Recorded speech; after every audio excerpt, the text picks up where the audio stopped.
X சமூக ஊடகத்தின் பயன்பாட்டுக்கு பிரேசில் நாட்டில் உடனடி முழு தடை விதிக்கப்பட்டுள்ளது.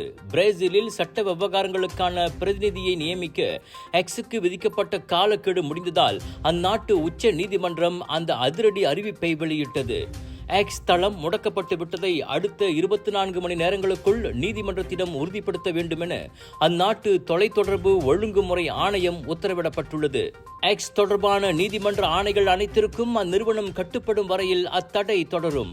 $3.28 மில்லியன் அபராத பாக்கியை செலுத்துவதும் அதில் அடங்கும். பிரேசில் உச்ச நீதிமன்றத்துக்கும் எக்ஸ் தள உரிமையாளர் எலான் மாஸ்க்கும் இடையில் வெடித்துள்ள பிரச்சனையின் புதிய அத்தியாயம் இதுவாகும்.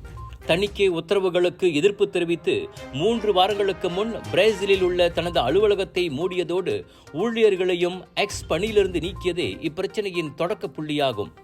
ஏற்கனவே எலான் மாஸ்க் 40 விழுக்காட்டு பங்குதாரராக இருக்கும் துணைக்கோள இணைய சேவை வழங்குநரான ஸ்டார்லிங்க் நிறுவனத்தின் வங்கி கணக்குகளும் பிரேசிலில் முடக்கப்பட்டுள்ளன.